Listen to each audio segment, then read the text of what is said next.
Bago mag-alas 7 ng gabi, dinampot na ni Ann ang kanyang shoulder bag. Pupuntahan ko sa ospital si Scarlett. Ikaw na munang bahala rito, ha? Bili niya kay Luna. Yes, Ma'am Cassie. Tugon nito. Dapat sana nung hapon pa siya umalis para bisitahin ng kaibigan sa ospital. Pero nagbago siya ng isip at tinaon na dinner time na lang umalis para hindi na sila magtagpo pa ni Grace sa restaurant. Bago dumiretso sa ospital, bumili muna siya ng mga prutas para kay Tita Emma at family size na paborito ni Scarlett. Inayos ni Scarlett ang kumot ng ina nito nang dumating siya. Naroon na rin ang nag-iisang kapatid nitong si Leo. Ngumiti si Scarlett pagkakita sa kanya. Nag-out ka na sa restaurant? Oo, wala ka pa bang tulog? Umuwi ako kanina sa apartment na dumating si Leo. Umidlip ako kahit 3 oras lang. Iniabot niya rito ang dala niyang pizza, saka tumingin sa himbing na si Tita Emma. 45 na ang edad nito. Kamusta si Tita?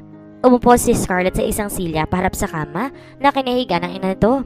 Kaninang tanghali nagkamali na siya. Iyak siya ng iyak. Kasi, pero hindi pa niya alam na puputulin ng isang hita niya. Sabi ng doktor, wag ko na raw sabihin. Baka masama pa raw sa kanya. Napatango siya. Tuloy ng operasyon ni Mommy bukas ng hapon. Unti-unting tumulo ang mga luha nito. Lumapit siya rito, tinapik-tapik ito sa balikat. Palakasin mo ang loob mo, Scarlett. At wag kang iiyak sa harap ni Tita Emma at baka mamalayan niya. Mabilis na pinahin itong luha. Kasi malaking pera magagastos sa operasyon ni Mommy bukas. Aabutin na mahigit 60,000. I don't know what to do. Hindi sapat ang perang naitabi ko. At konti lang din ang naitabi ni Mommy na pera niya. Naipambayad kasi lahat sa pinag-apply ni Leo papunta sa Canada. Tumango siya. Sige, titingnan ko kung magkano may papahiram ko sa'yo, Scarlett. Babalik ako bukas at dala ko ng pera. Kumapit ito sa bewang niya. Salamat kasi. Alam ba ng boss mo nangyari? Tanong niya. Supervisor ito sa isang drugstore. Mahigit 4 na taon na rin ito nagtatrabaho roon. Dati nagsimula ito bilang sales clerk hanggang sa mabot itong kasalukuyang posisyon. Tumawag na ako sa boss ko kaninang umaga. Nakiusap ako sa kanya na mag-leave muna ako kahit 1 linggo at pumayag naman siya. Nagsasalita pa sana siya na biglang tumunog ang kanyang cellphone. Hindi pamilya sa kanyang numero nakaregister sa screen. Hindi niya kilala kung sinong tumatawag. Hello? Sabi niya. Hello, Cassie. Anang baritonong tinig sa kabilang linya. Kilalang kilala niya ang tinig na iyon. Pero napaka-imposibleng tumawag ito sa kanya dahil hindi naman ito alam ang kanyang number. Baka nagkamali lang siya ng dinig. Sino po sila? Tanong niya. This is Gray, Cassie. Sinasabi na nga ba niya? Napakarot siya sa gilid at tigilan. Paano nito nalaman ang cellphone number niya? Nandito ako ngayon sa restaurant niyo. Patuloy na sabi nito. I'm sad na hindi kita naabutan dito. Napatingin siya kay Scarlett. May pagtatanong sa mga mata ng kaibigan niya. Nasa ospital ako. Dinalaw kong mother ng kaibigan ko. Sabi niya sa matabang na tinig. Yan nga ang sabi ni Luna sa akin. Ha? Feeling close ka na kay Luna? Babalik ka pa ba dito sa restaurant mamaya, Cassie? Hindi na. Tugon niya sa matabang paring tinig. Kanina mo nga pala nakuha ang number ko. Yan ba? Well, hiningi ko kay Sigmund. Hope you don't mind what I did. Hindi niya tunugon ang sinabi nito. Look, may gagawin pa si kami ng kaibigan ko, Gray. Oh sure, Cassie. Bye. Nakasimangot na binalik na niya ang cellphone sa loob ng kanyang shoulder bag. Umupo siya sa upang malapit sa kinaupuan ni Scarlett. Sino yon? Curious na tanong agad nito. Hay nako, yung lalaking nasakay ko kagabi dahil naflatan ng gutong sa kalsada. Namilog ang mga mata nito. Really? Nakilala mo siya sa daan? Yes, kaninang tanghali. Isa siya sa mga bisita ni Henry Lim. Yung nagsiselebrate ng birthday sa restaurant namin. Kaibigan siya ni Sigmund. What's his name? Gwapo ba? Gray. Well, in fairness, gwapo naman. Wow, you mean friends na kayo ngayon? Pinandilatan niya ito. No way! Anong no way? Tinatawagan ka nga niya, no? Hello? Narinig mo naman na tinatanong ko siya kung saan niya nakuha ang number ko, hindi ba? May sumilin na nakakalokong ngiti sa mga labi nito. Gray, nice name. At gwapo pa. Wow! I'm not interested, sabi niya. Tumawa ito ng mahina. I know, my friend. Ang gwapo ni Gray, Ma'am Cassie. Kinikilig na sabi ni Luna. Kadarating lang ni Cassandra sa restaurant. Dinala muna kasi niya ang pera na pinapahiram niya kay Scarlett. Anong oras ba siya dumating dito? Tanong niya. Saglit na nag-isip ito. Siguro after 10 minutes pagkalis mo. Para nga siya nadismaya na sabihin kong kaalis mo lang. Sumimangot siya. Pwede naman siyang kumain nang wala ako, hindi ba? Ngumiti ito ng maluwag. Ang problema, mukhang ikaw lang sadya niya rito, Ma'am Cassie. Secondary na lang yung pagdidinner niya rito. Ako nga nag-entertain sa kanya at ang dami ang tinatanong sa akin tungkol sa'yo. Tungkol sa akin? Kung ilang taon ka na, kung may boyfriend ka na at kung... Don't tell me, sinagot mo mga tanong niya. Nakapamewang naputol niya sa sasabihin pa nito. Napakamot ito sa batok. Naku, nasabi ko sa kanya, Ma'am Cassie. Sorry ha. Huminga siya ng malalim. Next time, wag ka na makipagkwentuhan sa lalaking yon. Bakit naman, Ma'am Cassie? Mukhang mabait naman si Gray eh. Nagbabait-baitan lang yon. Sabi niya saka tumalikod na rito. Bago magtanghalian, tumawag sa kanyang ina. Anak, sorry, kahapon kung hindi ako nakapunta dyan ha. Anito sa kabilang linya. Alam ko namang mas importante sugal kaysa sa akin eh. Ngaling-ngaling sabihin niya rito. Mabuti na lang nagawa niyang pigilan na sarili. She sighed. Okay lang, Mama. Look, nagluto ko ng kare-karing paborito mo. Dito ka na lang kaya kumain mamaya. May bisita kami ng papa mo, bago namin kaibigan, para naman makilala mo rin. Pagkarinig sa ulam na binanggit ito'y nakaramdam siya ng gutom. Masarap magluto ang kanyang ina, specialty nito ang kare-kare na paborito nila ng kanyang ama. Okay, dyan ako kakain ng lunch, sabi niya. Good, hihintayin ka namin. Narito na rin mamaya si Edgar, yung kaibigan namin. Eksaktong 12:00 ng tanghali na ihinto ni Cassandra ang kanyang kotse sa garahe ng kanilang 2-story na bahay. Sa tabi ng kotse ng kanyang ama, pinarada ang kotse niya.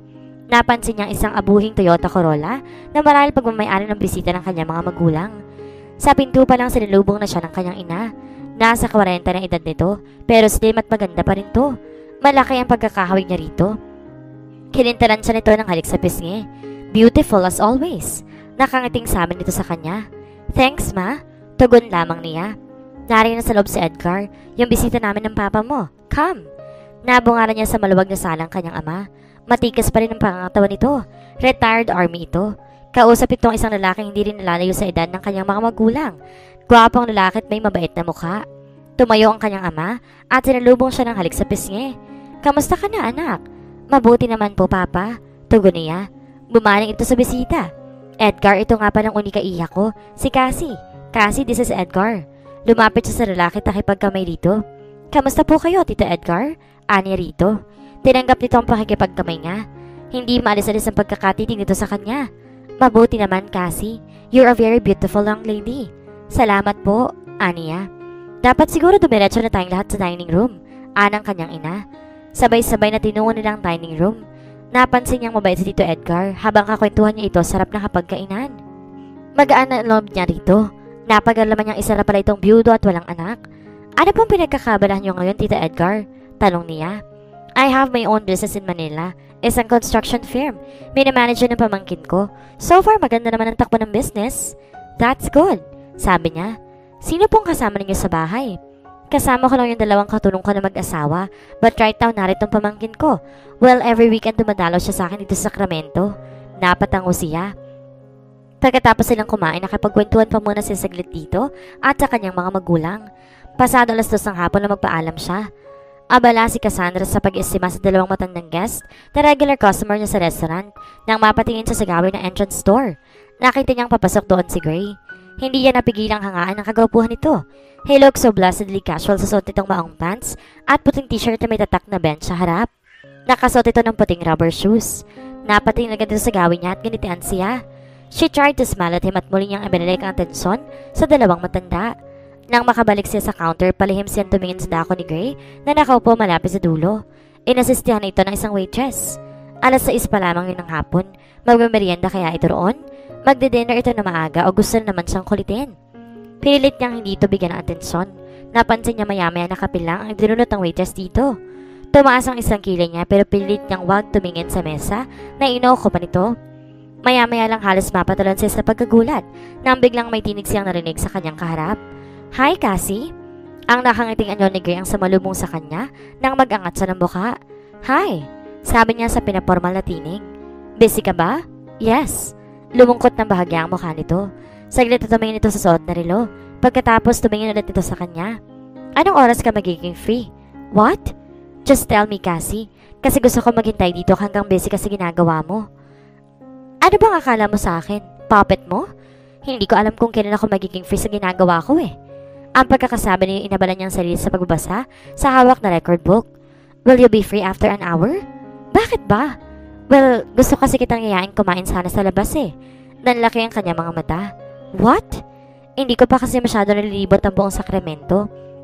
Gusto ko sana itry yung ibang mga restaurants dito. Yun ay kung papayag kang samahan ako.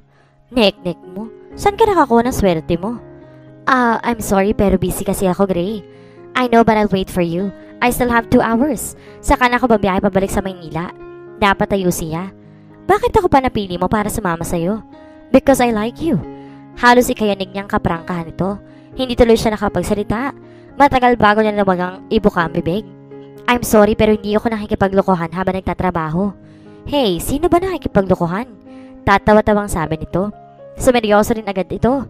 Look, seryoso ko lang sabihin kong 2 hours from now babiyahin na ako pabalik sa Maynila.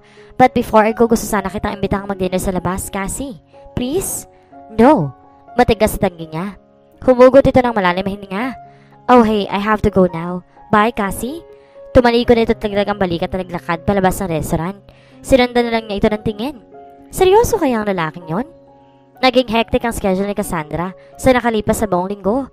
Bukod sa pagpunta niya sa restaurant, nagpunta rin siya sa ospital para bisitahin ang ni Scarlett. Hindi niya gustong pabayaan na lamang ang kaibigan, lalo pat kailangan nito ng balikat na masasandalan. Pinutol ng kaliwang hita ni Tita Emma at panay ang iyak ni Scarlett dahil sa awa sa sinapit ng ina nito. Biyernes ng hapon nakaschedule lumabas ng ospital si Tita Emma. Hindi muna siya pumasok sa restaurant dahil siya ang nagboluntaryo maghatid sa mga ito pag-uwi sa bahay ni Scarlett. Pagdating niya sa restaurant, hindi niya inaasang makikita niya roon si Gray. Nakaupo ito sa isang mesa malapit sa pinto. May orange juice at mocha cake sa harap nito. Mukhang patapos ito magmerienda. Parang matagal na itong naroon. Nang makita siya nito ay agad itong tumayo at sinalubong siya. Hi, Cassie. Hi, Gray. Noong linggo ng gabi niya huling nakita ito. Kailan ito dumating? At tagasan ba talaga ito? Sa Sacramento o sa Maynila? Kanina pa kita hinihintay. Anito, napakunot noo siya. Bakit naman? He smiled at her. I want to invite you to have dinner with me sa labas. Bago pa man niya magawang ibuka ang bibig para tanggihan ang alok nito, nagsalita ulit ito. Hep hep? Huwag mo na akong tatanggihan this time, Cassie. Please? Nakaramdam siya ng pagkainis dahil maotoridad ang tinig ito. Para bang minamandohan siya nito. Busy ako, Gray. Sabi niya sa matabang na tinig. Not this time, Cassie. Napatingin siya sa mga guests na nasa malapit na mesa. Nakatingin naman ito sa kanila ni Gray. Nasaan yun naman ito ang pagtataka at kuryosidad. Let's not make a scene. Halos pabalong na sabi nito. Kausapin mo na si Luna at sabihin, lalabas ka ulit. I'll bring you back maybe after an hour or 2. What? Pinandilatan niya ito. Yes, Cassie? Kinindatan pa siya nito. Nagtungo siya sa counter. Nakasunod pa rin ito sa kanya. No way, Gray. Mariing sabi niya sa mahinang tinig. Yes, Cassie. Sabi naman ito. Noong nasa labas na siya ng counter, pinamewangan niya ito. Ano bang problema mo, Gray? He smiled at her. Alam mo ang problema ko, Cassie? Come have dinner with me at wala akong magiging problema. Look, ano naman ang masama kung sumama ka mag-dinner sa akin? Hindi naman ako nangangain ng tao Kampanting sumandig ito sa counter. Hindi ako alis dito hanggang di ka sumasama sa akin mag-dinner, Cassie. Pinagbigyan na kita last week. This time I won't. Tumaas ang isang kilay niya. Nababaliw ka na ba? Maluwang ang pagkakangiti nito sa kanya. Yes, I am, Cassie. So say yes now. Napahugot siya ng malalim na hininga. Makulit talaga ito. Sigurado siyang hindi siya nito titigilan hanggat di siya pumapayag sa nais ito. Saglit na nag-isip siya. Wala naman sigurong masama kung sumama siyang mag-dinner dito. Mukha namang mapagkakatiwalaan ito. Okay, sasama ako sa'yo. Yes! Masiglang sambit ito. Hindi maiwasan ni Cassandrang ma-impress habang inalalayan siya ni Gray pasakay sa sakyan nito. Iba na naman ang kotseng gamit nito. Pulang BMW iyon at halatang bago. Mamaya lang nasa driver seat na ito at ini-start ng sasakyan. Nakagapay itong tumingin sa kanya at ginitian siya. Saan mo gustong kumain, Cassie? Kapag Kwan ay tanong nito. Bahala ka, sabi niya. Baka may suggestion ka kasi. Hindi siya kumibo. Nagkibit balikat na lamang ito. Hindi niya naman niya iniwasang mapaisip. Tama bang ginawa niyang pagpag na sumama rito? Gayong pa hindi pa niya ito lubusang kilala? Bago rito tuloy ang pinanda ng sasakyan ay muli siyang tinignan nito. You can erase that fear from your face, okay? Inirapan niya ito. Anong fear ang sinasabi mo dyan? Bakit sa tingin mo ba natatakot ako sa'yo? Eh yan kasi nakikita ko sa mukha mo Namamalikmata ka lang. Humalokip-kip siya. Huminga ito ng malalim. Trust me, Cassie. I am a harmless person. Anito. Hindi na siya nagsalita pa. Sa Ambrosio siya dinala nito. Isang ka sa restaurant iyon malapit sa restaurant nila. Matagal na ang restaurant na iyon. Sa pagkakatanda niya, elementary pa lamang siya'y naroon ang kainang iyon. Pagmamayari yun ng isang mayamang pamilya sa Sacramento. Sinalubong sila ng isang waiter at iginiya sila sa isang pandalawahang mesa sa gawing dulo. Hinayaan niya si Gray na pumili ng kakainin nila. Na makalis ang waiter na kumuha ng kanilang order, bahagyang hinila ni Gray ang upuan nito at pinalapit siya sa kinaupuan niya. Nakapunta ka na ba dito, Cassie? Tanong nito sa kanya. Tumango lamang siya. Ilang saglit pa'y dumating ang waiter dala mga order sila. Bulalo, sinigang na baboy at chili crab ang inihain sa kanila. Ang dessert ay mango crepe. Let's eat? Nakangiting sabi nito. Tumango siya. Tahimik na silang kumain. Paminsan-minsan palihim na sinusulyapan niya ito. Gwapo talaga ito at malakas ang sex appeal na gusto niya mapang-akit na hugis sa mga labi nito na parang masarap halikan. Hey, ano ba naman tong tinatakbo ng isip ko? Pagkatapos silang kumain sa kanila ng waiter ng kape na in-order ni Gray. Masarap din ang pagkain nila rito, pero mas masarap sa restaurant ninyo. At nagsasabi ako ng totoo. Inirapan niya ito pero nakaguhit ng ngiti sa kanya mga labi. Nambola ka pa. Maya-maya ay sumeryosong mukha nito. Sinalubong nito ang kanyang tingin. Alam mo bang hindi ako makapag-concentrate sa trabaho ko nang bumalik ako sa Maynila? Hindi ka kasi mawaglit sa isip ko. Napipilan siya sa sinabi nito. May boyfriend ka na ba, Cassie? Nag-iwas siya ng tingin. Wala. Thank God. Tila nakahinga ng maluwag na sabi nito. Of course, naranasan mo na magka-boyfriend, right? Yes. That's what I thought. Dahil napakaganda mo para hindi ligawan ng mga lalaki. Binilik niya ang paningin dito. And I'm not planning to have one. Oh, don't say that. Bata ka pa. Hindi pwedeng di ka magkaroon ng inspirasyon dyan sa puso mo. I'm serious. Ayoko magkaroon ng boyfriend. But why? I have my reason. Bumuntong hininga ito. Does that mean hindi mo ako papayagang manigaw sa'yo kung sakali? No. Matigas na sagot niya. Umiling-iling ito. But why, Cassie? Please. Ayokong pag-usapan pa natin ng tukol dyan, Gray. Pakiusap niya. Tinungga niya natitirang laman ng kanyang tasa. Pagkatapos ay tumayo na siya. Kailangan na siguro nating umalis. Napilitan na rin itong tumayo. Nasarap na sila ng sasakyan nito nang muli itong magsalita. I am serious ang sabihin ko sa last week na gusto kita, Cassie. And since nalaman ko na wala ka namang boyfriend, magpupursige ako para mapalapit sa'yo. At alam kong magugustuhan mo rin ako. Magsasayang ka lang ng oras, Gray. Sabi niya. Tingnan natin. Tila puno ng kumyansa ang sasarin sabi nito. Namumuti ang buhok mo kakahintay, pero hindi mo ako mapapasagot, Gray. Ang sabi ni Cassandra sa kanyang sarili. Hindi niya pag-aaksaya ng panahon ng isang tulad ni Gray. Pero bakit ang gabing iyon hindi siya dadawin ng antok dahil ginugulo nito ang kanyang isip? Kanina pa siya pabiling-biling sa kanyang higaan, ngunit pasado alas 2 na dilat pa rin siya. Ang gwapong mukha ni Gray ang nasa imahinasyon niya at ang nalaman niyang gusto siya nitong maging kasintahan. No way! Naipangako na niya sa kanyang sarili na hindi siya makikipag-boyfriend. Ayaw na niyang masaktan pa katulad ng ginagawa noon ni Oliver. Naghahanda na si Cassandra sa pagpasok sa restaurant nang tumunog ang kanyang cellphone. Si Gray ang tumatawag. Good morning, my Cassie. Pati dito sa masiglang tinig. Hello. Aniya sa kaswal na tinig. Bakit ka napatawag? Well, I just want to greet you good morning. That's all. At syempre pala gusto ko marinig ang boses mo. You were in my dream last night. A very nice dream. Napabuntong hininga lamang siya. Tumawag ito ng mahina. Anong ginagawa mo ngayon? Maliligo na sana. Oh, naging dirty tuloy ang isip ko ngayon. Tumawag ito ng malakas. Joke lang. Okay, maligo ka na. Pupuntan kita sa restaurant mamayang tanghali. Doon ako magla-lunch. Hindi siya tumugon. Sana makasabay kitang mag-lunch mamaya, Cassie, para naman masarap ang kain ko. Tumaas ang isang kilay niya. Gray, pwede bang itigil mo ng mga kalokohan mong yan? Sinabi ko na sa'yo kagabi na hindi ako magpapaligaw, hindi ba? Huminga ito ng malalim. For me, wala namang masama ko iparamdam ko sa'yo ang nasa puso ko, Cassie. I'm sure you won't like to hear this, but I want you to know that I like you and that I care for you. Ramdam na ramdam niya ang sensibilidad sa ito at tumagos iyon hanggang sa kaibuturan ng kanyang puso. Wala sa loob na napahigpit ang pagkakahawak niya sa kanyang cellphone. Paano kung mahulog ang loob niya kay Gray at ayain siya nito magpakasal? At kapag pumayag siya, paano kung dumating din ang puntong sabihin nito may iba pa palang babae sa buhay nito? Like what Oliver did to her? No way! Hindi ko nahayang masaktan pa ako ng lalaki. Enough is enough. I am smarter now. Pasado alas 8 na ng gabi at abala si Cassandra sa counter kasama si Luna nang sumulpot doon si Gray. Good evening, Cassie. Nakangiting bati nito. Pilit na umiti siya rito. Good evening then, Gray. Nag-dinner ka na ba? Ha? Not yet. Good then. Sasabay na ako sa'yo. Para naman may kasabay akong kumain. Hindi na siya nakatanggi pa. Sumunod dito sa kanya ng tunguhin niya ang isang bakanting mesa malapit sa counter. Lumapit sa kanilang isang waitress at kinuha ang kanilang order.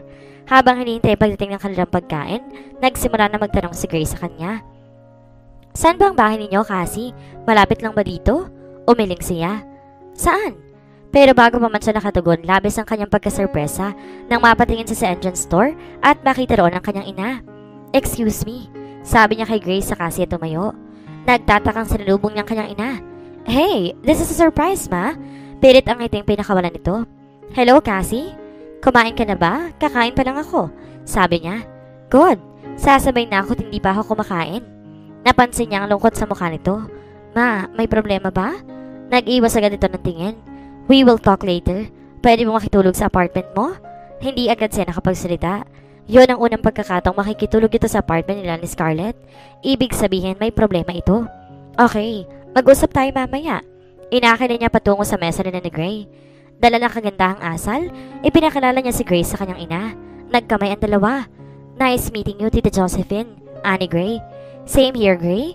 Nakangiting tugon naman ang kanyang ina. Sabay-sabay na silang kumain at kasabay niyon ang pagtatanong ng kanyang ina tungkol kay Gray na obvious na nagpalagay ang loob agad nito. Taga rito ka rin ba sa Sacramento, Gray? Hindi po, tita. Taga Maynila ako. Dinadalaw ko lang every weekend ang tito ko rito sa Sacramento. Ah, ganun ba? Ilang taon ka na? 31 po. May asawa ka na? Napakamot sa batok si Gray. Sabay tingin sa kanya na makahulugan. Wala pa, Tita Josephine. Naghahanap pa lang ng girlfriend. Nako, sa gwapo mong yan, wala kang girlfriend? Tumawa ng mahina si Gray. Actually, kabibreak lang po namin ng girlfriend ko 3 months ago. Oh, sorry to hear that. Nagkunwari niyang nakatuon ng atensyon sa kinakain. Pero alerto naman siya sa pinag-uusapan ng mga ito. Lalong alerto siya sa bawat salitang binibitawan ni Gray. Pagkatapos silang kumain, iniwan muna niya mga ito at nagtungo siya sa restroom para mag-retouch. Pagkagaling doon, pinalitan muna niya sa cashier's booth ang kanyang kahera para makakain na rin ito. Pilit na nag-concentrate siya sa ginagawang trabaho, pero hindi pa rin niya maiwasang sulyapan ang mesang kinaroroon ng kanyang ina at ni Gray. Hindi niya talaga may pagkakailan na gwapo ito, matikas at maganda magdala ng manamit. Kung tutuusin, higit na gwapo ito kaysa kay Oliver. Humugot siya ng malalim na hininga, hindi na niya hayang umibig pa siyang muli. Ayaw na niya. Ayaw na niyang maranasan ulit ang sakit na naranasan niya noon kay Oliver. Talagang paninindigan niyang kagustuhang huwag bigyan ng kahit katiting na importansya si Gray.